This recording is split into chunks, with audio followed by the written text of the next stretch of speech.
Maidana entró, ¿no? ¿Está Maidana? Sí, sí, profe, Ah. acá estoy.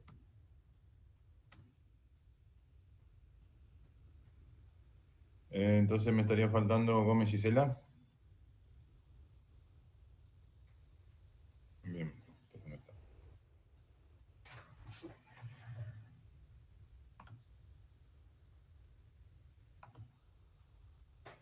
Bueno, entonces, eh, como el otro día estuvimos hablando de, bueno, un poco los subproductos, diferencia entre subproductos y residuos, eh, cómo valorizarlos en algún momento y por ahí, si son residuos, tenemos que darle un tratamiento que algunas veces puede generar alguna ganancia y en otros casos es solamente un gasto. Eh, Dentro de los subproductos eh, hablamos de lo que eran los aceites esenciales, explicamos un poco lo que era el aceite esencial, los tipos de compuestos, y nos faltaba llegar a la parte de, o mejor dicho, llegamos a la parte de obtención de estos aceites esenciales a partir de la materia prima que utilicemos, que va a ser el subproducto de una industria principal. Este, que normalmente puede ser restos de tallos, de hojas, de flores, de cáscaras, de las cuales vamos a aprovechar diferentes aceites esenciales eh, y cada uno vamos a buscar un diferente método de extracción o de obtención del mismo. Uno de los más utilizados es lo que es destilación al vapor o destilación por vapor.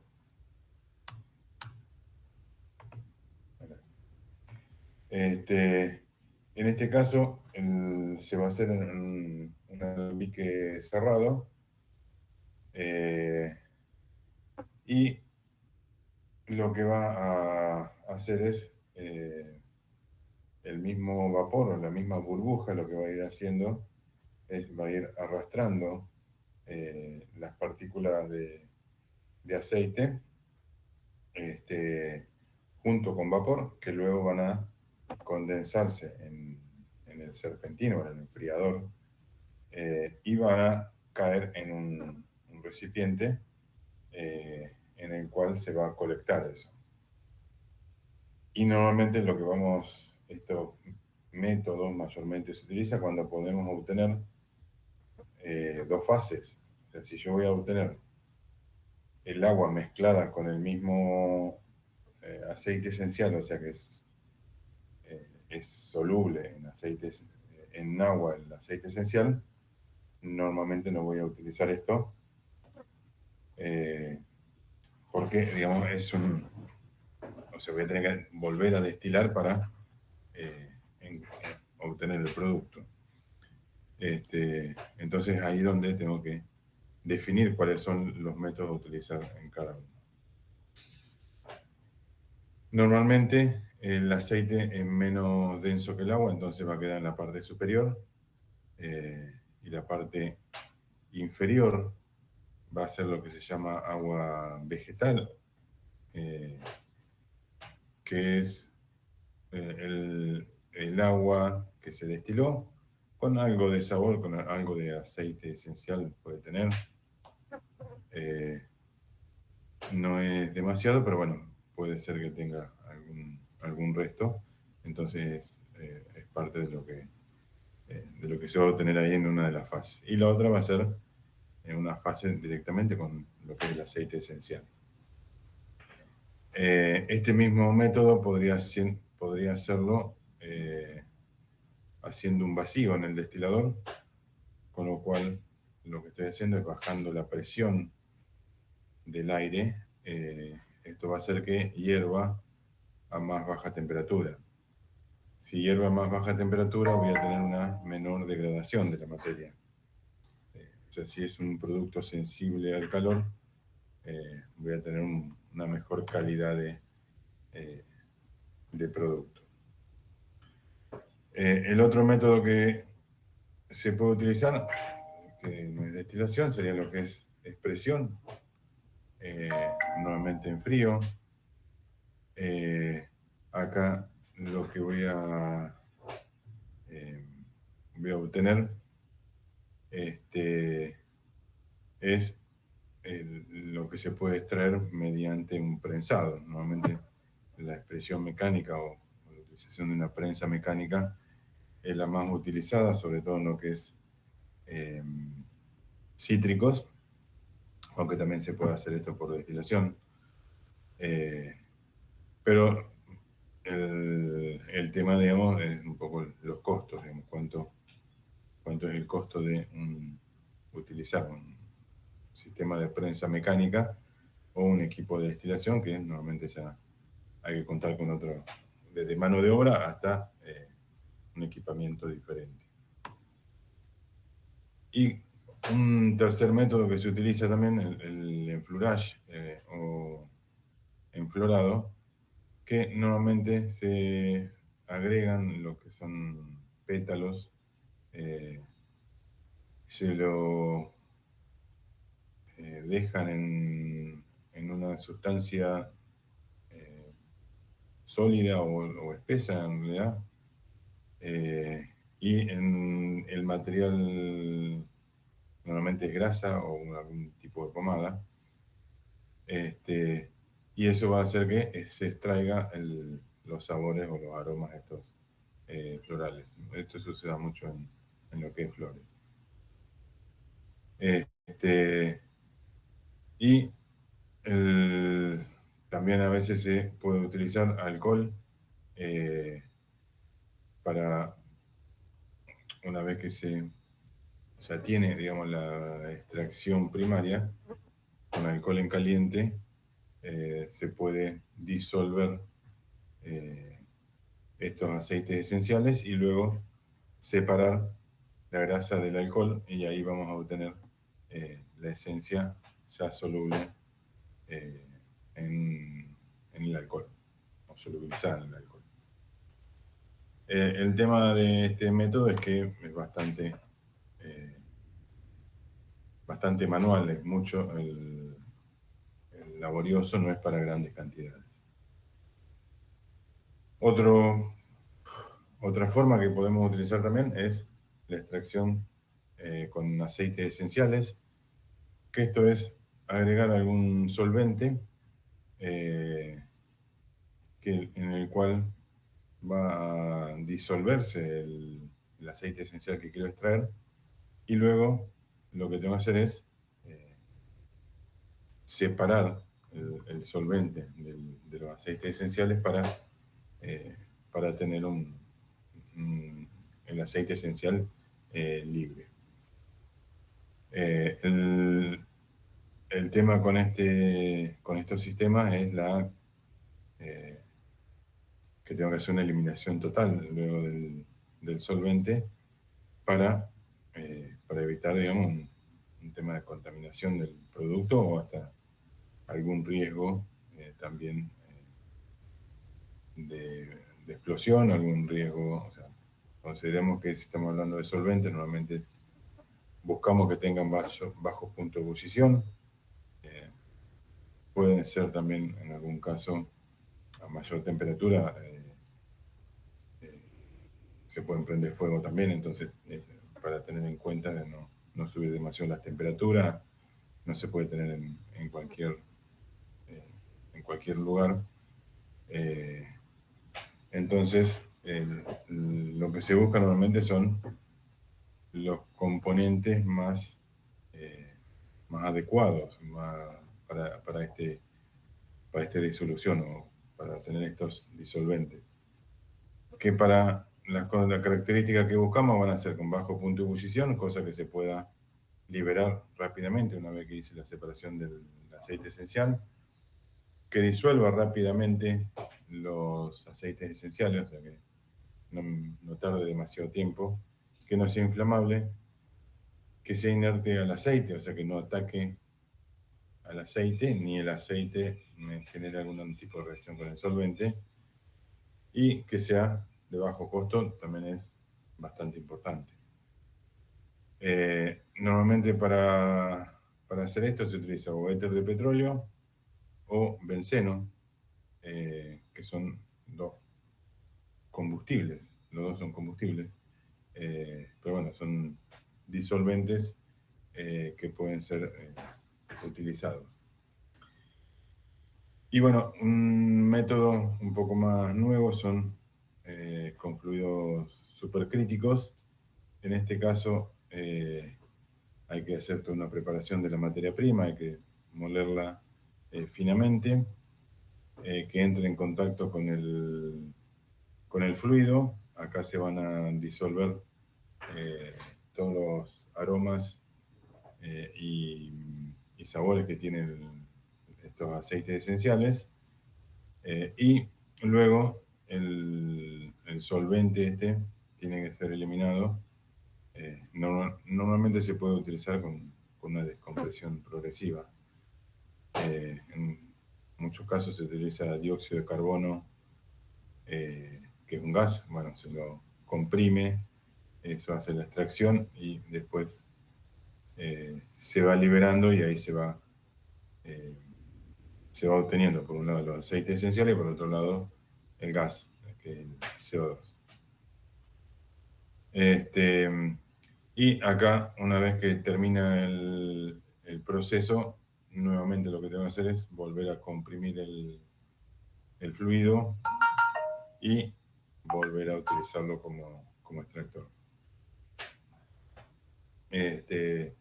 El tema de estos equipos es que son bastante costosos, pues tienen que trabajarse a altas presiones y temperaturas también críticas, con lo cual, digamos, no es tan sencillo de la manipulación.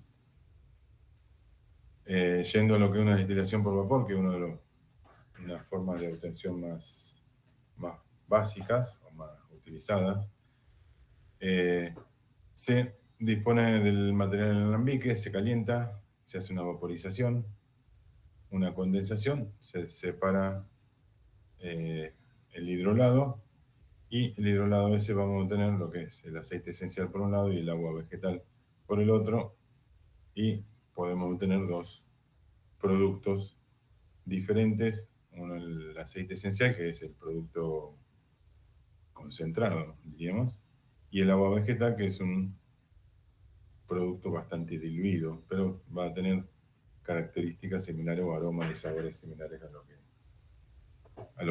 lo que representa el aceite esencial. Se hace el envasado y bueno, ya es un tema de distribución.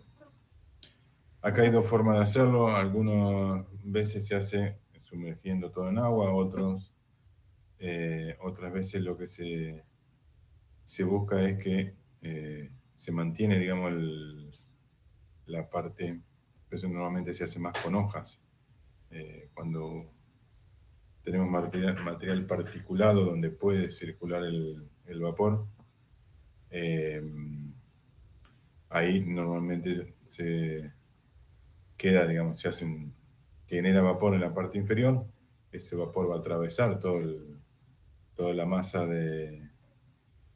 vegetal y se va a hacer la extracción de los aceites esenciales y bueno, después va a hacer lo mismo que decíamos ahí, o directamente calentamiento en conjunto con la parte de los vegetales y el agua. Otro de los productos que se pueden obtener como o subproductos en realidad del, de la industria frutícola son lo que son fibras vegetales,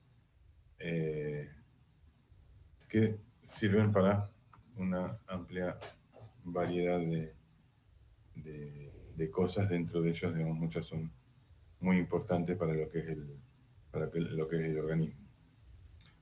En este caso, normalmente las fibras no son digeridas, o sea, son normalmente hidratos de carbono, o sea, serían como azúcares, pero son azúcares que van a entrar en el organismo y van a salir en las mismas condiciones.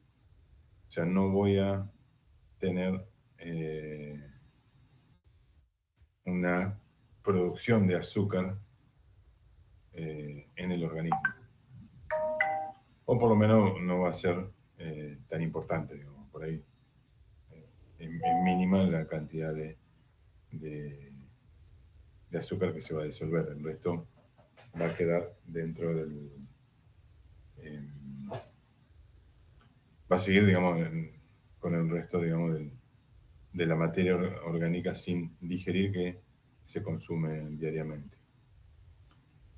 Esto normalmente son paredes celulares, son componentes o estructuras complejas que normalmente pueden mejorar en lo que es la digestión en sí, eh, en lo que es el organismo.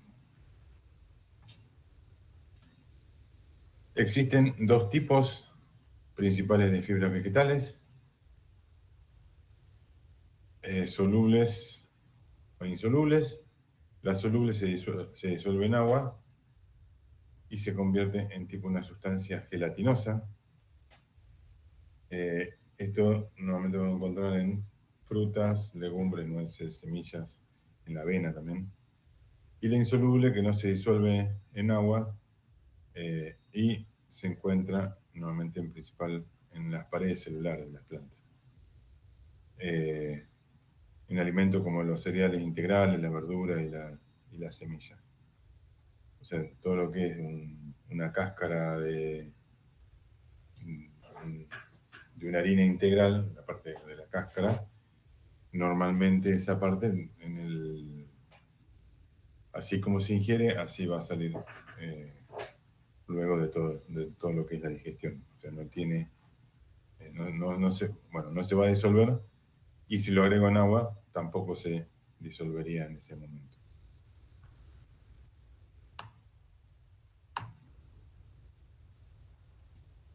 Entonces, lo que hacen las fibras solubles van a ayudar a regular los niveles de glucosa en sangre. Esto es porque no genera glucosa, estoy ingiriendo azúcares, pero sin generar glucosa. Esto es un poco la explicación de por qué las harinas integrales, por más que sea harina, por más que sea de trigo, normalmente o sea, engordan menos, o no tienen tanta energía. En realidad es un poco esta es la explicación, porque en realidad cuál es la diferencia entre una harina común y una harina integral y la cantidad de cáscara que tiene. Esas cáscaras son material que no se va a disolver en el metabolismo del cuerpo, entonces no van a generar energía ni va a generar eh, nutrientes ni glucosa. Nutrientes sí, puede generar nutrientes, pero no lo que es glucosa en sí. Reduce los niveles de colesterol por esa misma causa, promueve la sensación de saciedad y contribuye al buen funcionamiento del sistema digestivo. O sea, en lo que es la digestión en sí, es como si estuviera consumiendo los azúcares, con lo cual me da una saciedad, pero en realidad no lo estoy ingiriendo. Entonces, esa es la ventaja. Y los insolubles, esto van a proporcionar volumen y masa a lo que son las heces y van a ayudar a prevenir o aliviar el estreñimiento y mantener el tránsito intestinal regular. O sea, ayuda bastante a lo que es la digestión.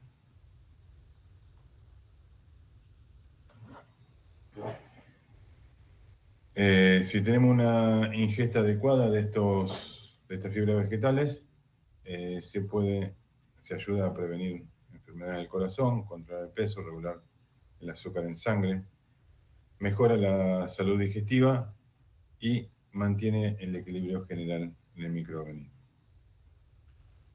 Normalmente las texturas de estas fibras pueden agregar textura a los alimentos.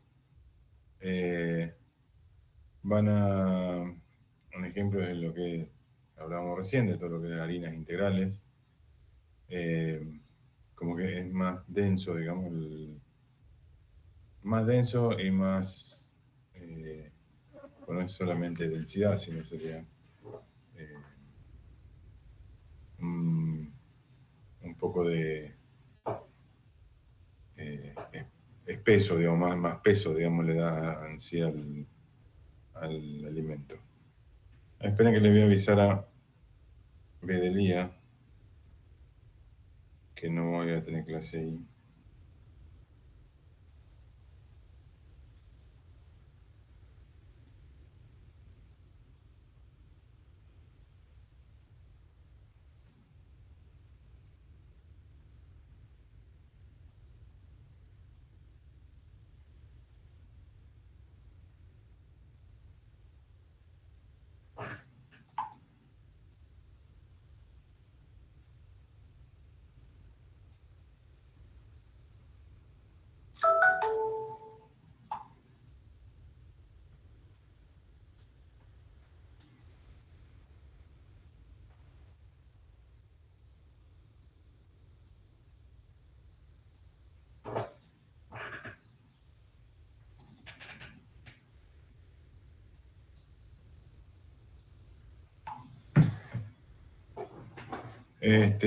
Bien,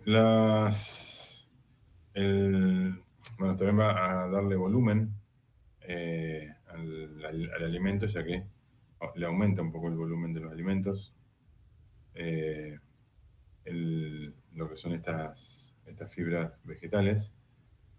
eh, y o sea, ¿por qué esto? Porque en realidad da mayor estructura, entonces esa misma estructura le va a aumentar, digamos, el volumen en sí, digamos, que tiene el alimento. Y también esto me va a generar una sensación de saciedad sin necesidad de ingerir más. En realidad estoy ingiriendo más volumen, pero no mayor cantidad de alimento. Y por otro lado también, digamos, le da mayor estabilidad, ya que ayudan eh, a retener la humedad en algunos alimentos.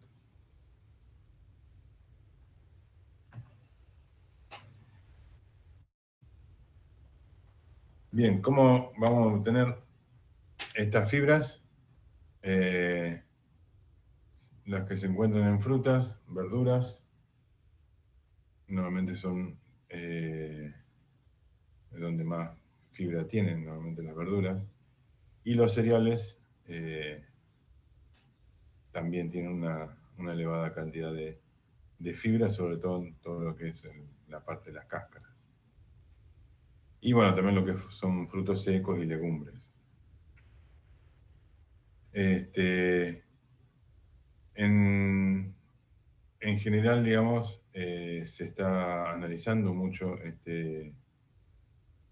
estos materiales para darle un mayor valor agregado a todo lo que son los subproductos vegetales que se obtienen de las industrias agroalimentarias y no solamente que vayan a alimentos como ganado.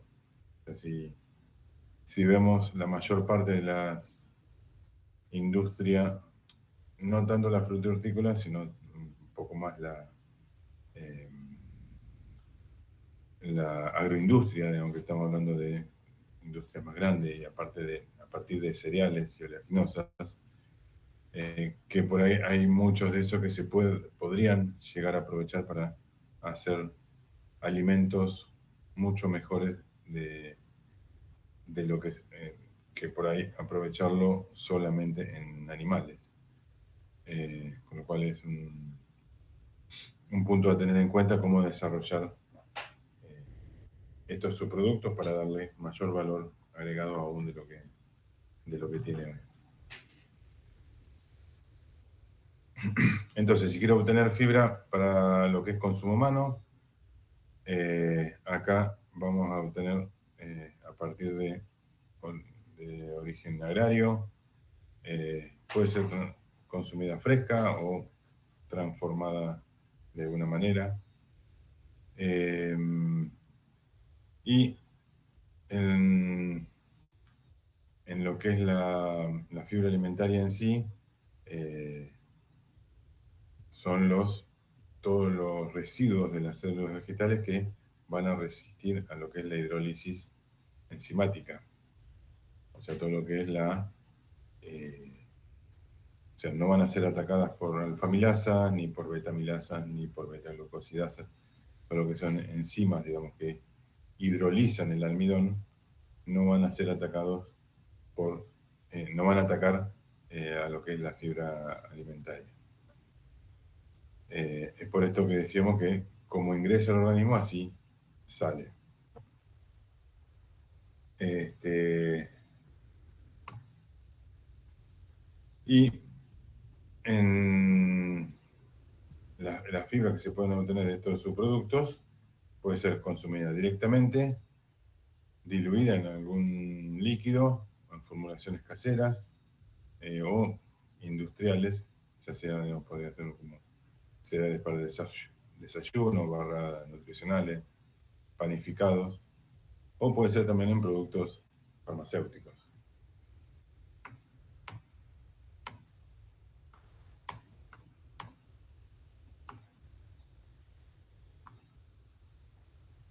Entonces, yendo a un diagrama básico de la obtención de fibra, ahí arrancando por lo que es recepción de la materia prima, eh, vamos a recibir, digamos, ya sea un bagazo o los residuos de la industria, o sea que serían los subproductos en realidad. Y se puede hacer análisis físico-químicos, un control de calidad para determinar ya sea humedad, proteínas, puede determinar cantidad de fibras. Se puede hacer una selección y clasificación y que va a retirar, digamos, todos los elementos, digamos, que no sean los necesarios o los esperados para lo que es las fibras vegetales. Bueno, eso sería un poco lo que es la parte de adecuación y acondicionamiento. Hay que ver si hay que cortarlo, hay que clasificarlo, hay que molerlo. O sea, tenemos que ver cuál es la materia prima que necesitamos para nuestro producto final. Y una vez que tenemos hecho el acondicionamiento, ahí se hace un secado, una deshidratación para retirar parte del líquido. Cosa de obtener un producto que tenga una buena estabilidad y un buen tiempo de posibilidad de almacenaje. Y luego se hace una molienda si es necesario y ya se empaca, o sea, se hace el envasado de acuerdo al tipo de producto que estemos buscando. Esto sería para obtener la fibra que puede ser utilizada como materia prima. Si quiero hacer barritas de cereales con algún tipo de cáscara, bueno, esta sería la forma. Y bueno, a partir de ahí es el cómo obtener las, las barritas de cereales con la mezcla de una cosa de la otra, cosa que sea lo necesario.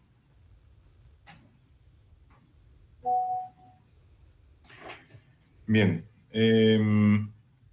Y después lo que es distribución o logística, que no requiere ningún tipo de control, salvo la integridad del envase, del producto, pero al ser un producto seco, no necesita frío ni ningún cuidado particular. Lo que son las pectinas son heteropolisacáridos. Creo que tenía... Ah, no, creo que estaba en el encabezado, creo que estaba la ecuación de la pectina.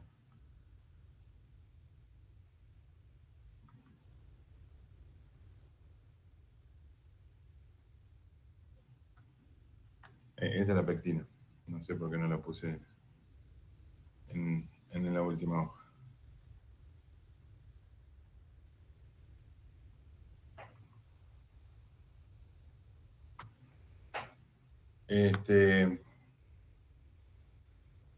Y se presentan dentro de la naturaleza como los elementos estructurales de lo que es el sistema celular de la planta. El ácido poligalacturónico es uno de los principales componentes y existe parcialmente esterificado con metanol. Son considerados coloides naturales, logran disolverse en agua, precipitarse, secarse y volver a disolverse sin cambiar sus características. O sea, son liofílicos y también son reversibles. Bueno, son de los pocos productos que, bueno, sería tipo un azúcar, digamos, también una glucosa, digamos, que yo podría disolverlo y volverlo a cristalizar y a secar, a retirar el agua y volvería a quedar con la misma estructura. También es soluble en alcohol, en acetona, en éter, en casi todos los disolventes orgánicos. Se encuentran principalmente en las frutas, las manzanas, frutas cítricas, piña, guayaba, tomate, maracuyá y remolacha son las que mayor cantidad de pectina presentan. Se puede aprovechar tanto en la industria farmacéutica, en los plásticos, en productos espumantes, en aglutinante y clarificante, en alimentos como estabilizante y gelificante. Acá recuerden que utilizábamos pectina en la elaboración de lo que eran las mermeladas.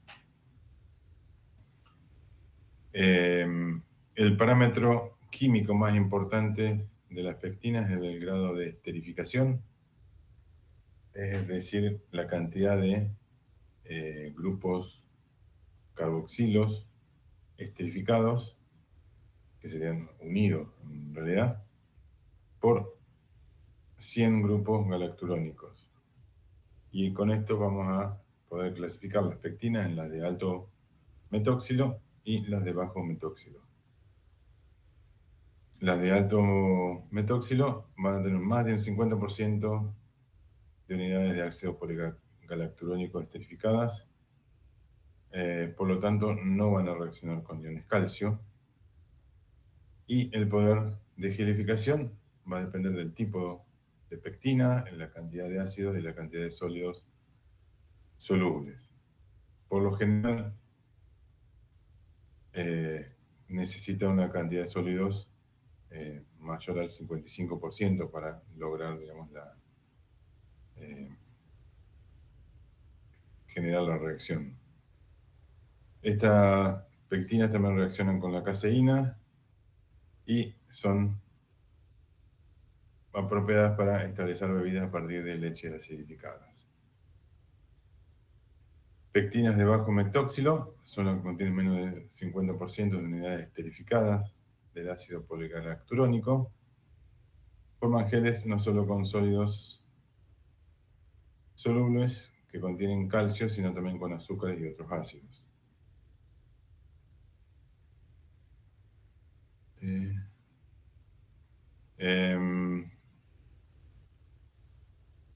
le está pasando a Lara que se conecta y desconecta? ¿Está con algún problema de señal, no?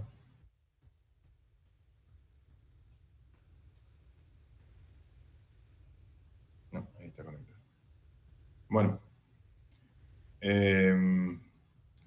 Al igual que los de alto mectóxilo, el poder de gelificación va a depender del pH y la concentración de la concentración de iones calcios. ¿Cómo se puede obtener la pectina? Dependiendo del método que utilicemos, vamos a tener diferentes productos de diferentes calidades.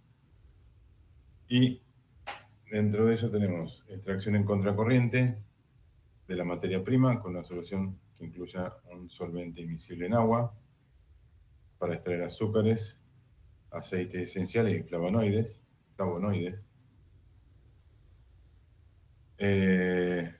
Acá lo que es la materia prima se van a poner en contacto con el solvente y posteriormente se va a remover la humedad para producir un material rico en celulosa y pectina. Por intercambio iónico, donde se va a hacer entrar en contacto una mezcla acuosa de fibra comestible con una solución de un metal alcalino térreo, o sea, un sodio o un calcio. Y luego se separa la solución en una parte sólida, abundante en pectina, y una parte líquida con menor contenido. A partir de un producto enriquecido en pectina en forma granular para ser usado en alimentos, acá se pone la materia prima en contacto con una proteína comestible soluble en agua, que va a solubilizar la pectina y luego se precipita con la ayuda de algún solvente. Por hidrólisis y extracción de tejido vegetal, acá no vamos a adicionar ácido y lo que se va a lograr es solubilizar pectinas con alto contenido de metóxilo y luego se recupera por deshidratación. Por presión aplicada al material y luego un calentamiento en microondas, las pectinas que se obtienen acá van a tener alto peso molecular, una buena viscosidad, cuando se comparan con pectinas obtenidas por otros métodos. Puede ser también conversión de la materia prima en una sal cálcica de la pectina en un medio líquido, luego se seca y se obtiene un pectinato que cuando se pone en agua va a absorber el agua y va a formar películas estables. O sea que hay muchas formas de obtener pectina. Yendo a un ejemplo particular, vamos a hacer una recepción de materia prima, las cáscaras, semillas o los residuos, digamos, que estemos recibiendo. Se va a seleccionar, se va a adecuar la materia prima de acuerdo al método que voy a utilizar. No me tendré que emparejar el tamaño, reducirlo, que tenga la mayor área de contacto posible. Va a depender de acuerdo a la necesidad del mercado, si quiere una pectina clara y más pura. Hay que separar lo que es el mesocarpio de lo que es la epidermis o exocarpio de la cáscara, que es el flavedo, que es donde normalmente vamos a tener más colores, más colorantes. Mientras si se solicita una pectina oscura o de algún color, esto no se realiza. Luego se hace una inactivación microbiana y enzimática. Acá vamos a someter todo lo que son las cáscaras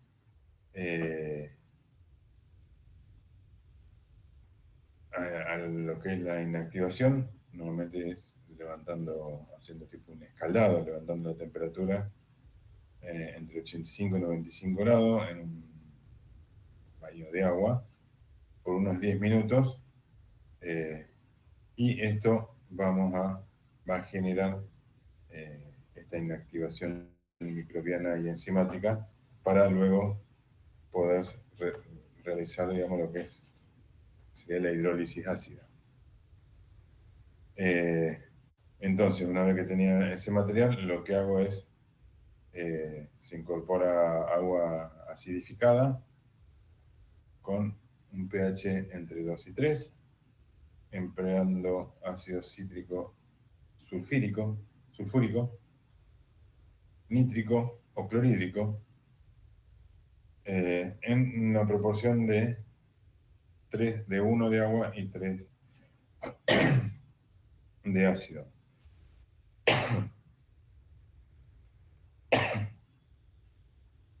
No, 1 de ácido y 3 de agua. No, si no va a ser muy ácido y me va a destruir todo. Entonces, a temperatura de ebullición, eh, eso va a dar en estos 50 minutos mayor eficiencia en lo que es la hidrólisis. Acá con este método, la protopectina, la materia prima se va a convertir en pectina, que es soluble en agua, y entonces, digamos, ya no lo voy a tener en la parte sólida, sino va a estar solubilizado. Eh, y después es retirado de los demás componentes insolubles de lo que es la materia prima, lo que es la celulosa especialmente. En este caso, lo que es el agua, se va a utilizar agua desmineralizada, para no tener iones calcio que me puedan llegar a afectar el rendimiento del proceso. Luego se hace una filtración. Acá vamos a separar lo que es el sólido de la parte líquida. En la parte líquida voy a tener las protopectinas ya solubilizadas. En este caso, las filtraciones estas lo voy a hacer con filtro prensa, o filtros rotativos, filtro al vacío. eh, Cualquier filtro de buena calidad debería servir. Y normalmente se hace una precapa. Para hacer una precapa quiere decir que, como que o sea, hago una pasada del líquido en el filtro y la primera parte vuelve, pues como que recircula nuevamente el filtro. Entonces lo que voy generando es una capa de lo mismo sólido, digamos, que tiene el producto, y eso me va a generar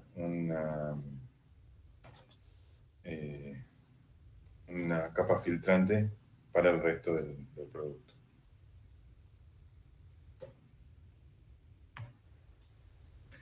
Bueno, esto después lo que voy a hacer es concentrarlo. O sea, tengo que bajar la cantidad de agua que tiene.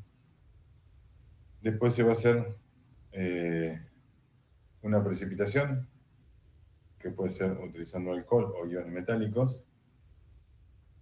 Por medio de alcoholes, si tiene el destino de industria de alimentos, eh, vamos a tener pectinas sin residuos.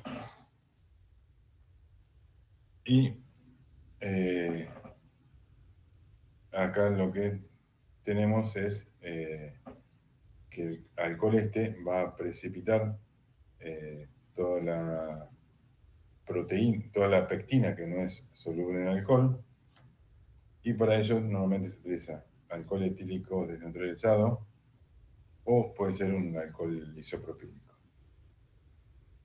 Lo que se hace es se adiciona un alcohol de 80 grados al concentrado que había sido filtrado hasta que quede todo precipitado.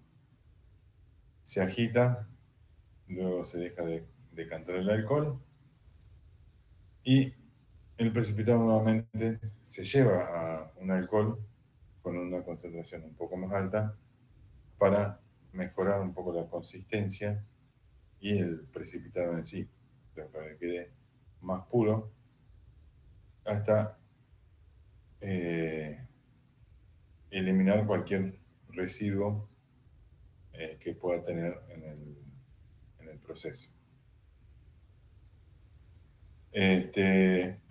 Bueno, un poco la desventaja que tiene este método es la recuperación del disolvente, que tenemos que tener una buena técnica para recuperar el alcohol, ya que necesitamos más o menos unos 60 litros de alcohol por cada kilo de pectina, o sea, con lo cual el costo sería bastante alto de la pectina si necesito semejante cantidad de alcohol y no lo puedo recircular, no lo puedo reciclar. Y normalmente se recupera alrededor de un 75% de este alcohol.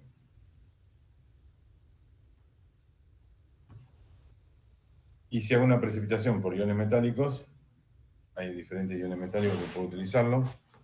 El más empleado es el cloruro de aluminio, que normalmente da los mejores resultados. Y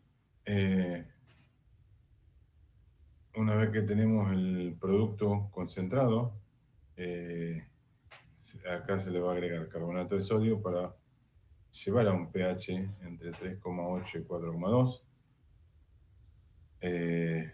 para que, o sea, ahí estábamos un pH bastante ácido, con el carbonato de sodio va a levantar un poco el pH. Entonces, el cloruro de aluminio que se agregue va a poder realizar una precipitación completa de la pectina que está solubilizada en el líquido.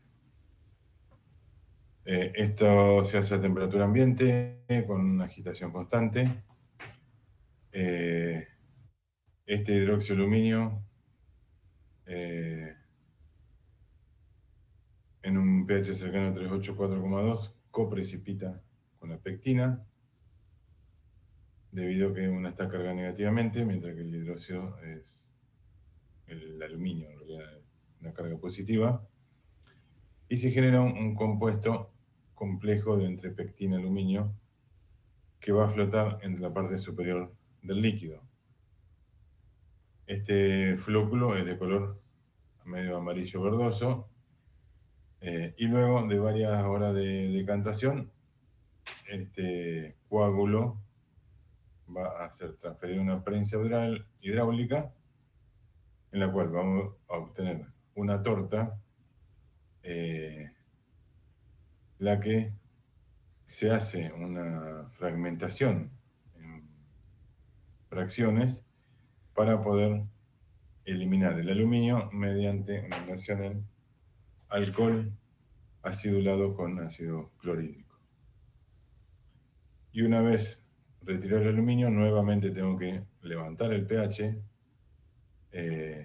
para neutralizar la pectina, que esto se hace con una mezcla de alcohol junto con el carbonato de sodio, es lo mismo que habíamos agregado inicialmente.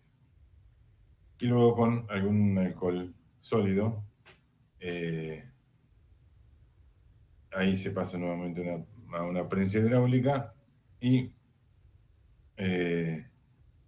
normalmente estas no se usan en alimentos debido a la cantidad excesiva que puede tener de aluminio o del mismo alcohol que puede haber quedado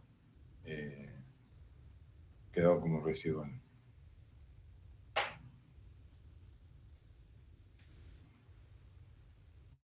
Bueno, después ya sea cualquiera de las dos extracciones que hiciéramos, tenemos que deshidratar luego de pasar por el filtro. Las tortas estas se van a cortar en pequeños trozos. Se hace pasar por una corriente de aire caliente, o sea, se hace un secado, hasta llegar a una humedad entre un 3 y 5% a una temperatura entre 40 y 60 grados. Ya que si elevo esa temperatura puedo llegar a generar algún problema de calidad en lo que es la pectina. Si usara estufa, normalmente se va a oscurecer la pectina y me va a cambiar la calidad de la misma. Luego de esto, de las partículas esas que teníamos en la etapa previa. Se hace una molienda para que sean todas partículas unificadas de tamaño y me va a mejorar un poco el aspecto. Bueno, después se hace el embolsado. El producto obtenido al ser un producto ya seco, no va a tener problema en la conservación. Sí hay que, al ser un producto higroscópico, hay que tener en cuenta, digamos, de lograr cerrar los envases lo más rápido posible para evitar absorción de humedad y algo de oxidación también. Y bueno, después en lo que es la distribución en sí, se puede realizar en condiciones secas, no es necesario refrigeración tampoco, al igual que lo que veíamos recién con la fibra vegetal.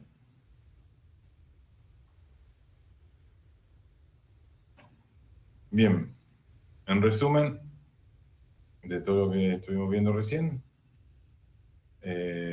recepción de la materia prima, selección, adecuación, inactivación enzimática y microbiana, la hidrólisis ácida, que ahí es donde voy a estar solubilizando las pectinas.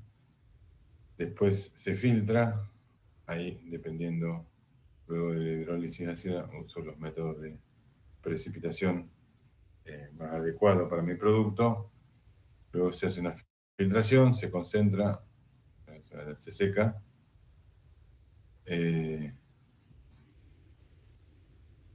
Nuevamente se hace primero se hace el filtrado de la parte más sólida. Después se concentra, se vuelve a hacer un precipitado, se deshidrata, ahí se molienda y luego se hace el empacado o envasado y distribución.